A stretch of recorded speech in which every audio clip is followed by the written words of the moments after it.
Welcome back to another episode of Who the F**k. It's the show that aims to take a deep dive in some of the acts announced for Reading and Leeds 2019. In today's video, we're looking at the Compozers. They're a four-piece R&B/soul band based out of London. If you've never heard of them before, hopefully this video will help answer the question, who the F**k are the Compozers?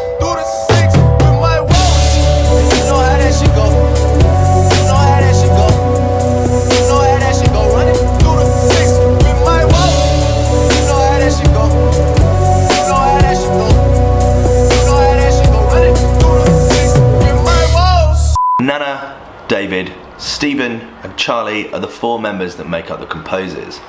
Now they're booked as the Composers and Friends, so I'm sure we'll see some other people on stage with them. But they're from London, they're an R&B and soul group. They have a kind of Notes meets Neo meets Usher kind of sound to them. Cause she walk like a boss, talk like a boss, manicure and nails, just set the pedicure wrong. You remind me of a girl that I once knew. But they're a full band. Afrobeat artists like Mr. Easy or Malik Berry play somewhat of an influence here. May I go chop all the washing, as long as you give me my passion.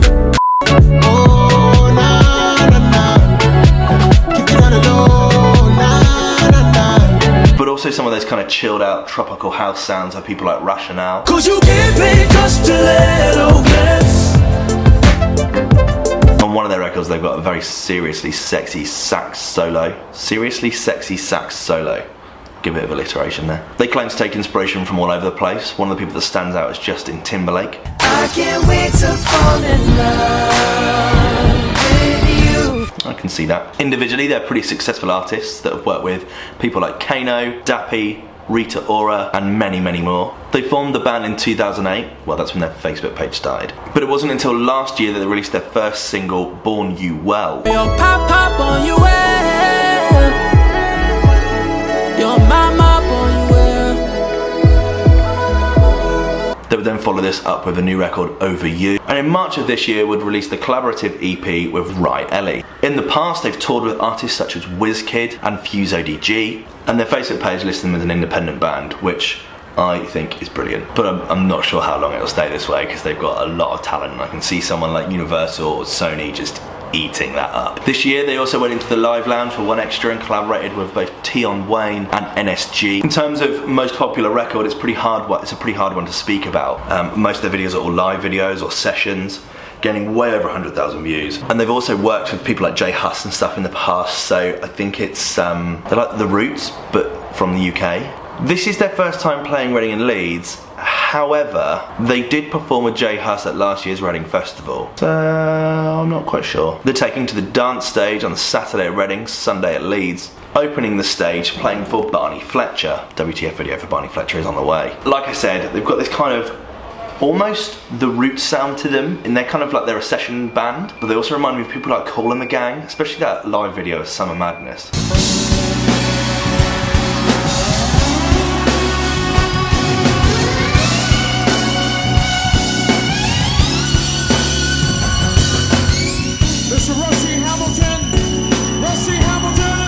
I love that video. But I think if you're someone who's a fan of the music that's being put out on the One Extra stage, or that whole kind of sound, some of the Afrobeat artists, or some of the kind of R&B sounds coming out of the UK, then I think they're 100% a band you need to check out. It says "and friends," which can only mean like cool people. And it's rare that you see the band taking the credit for something rather than just being songwriters that sit in the background. So there's something in that I have to respect. It's a different approach. They're clearly very talented people.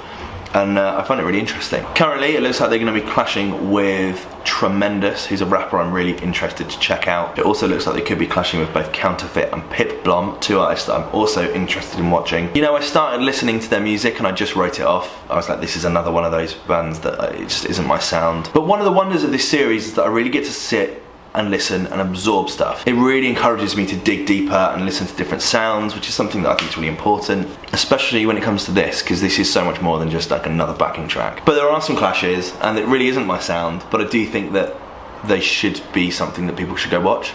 So on the likely to see scale, I'm gonna go with a 5 out of 10. What do you think? Are they a band you're excited to see at this year's festival? Have you seen them perform before? Who do you think will be playing with them?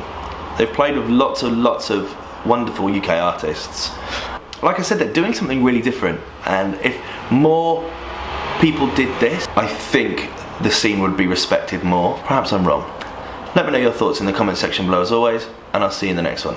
Cheers, bye.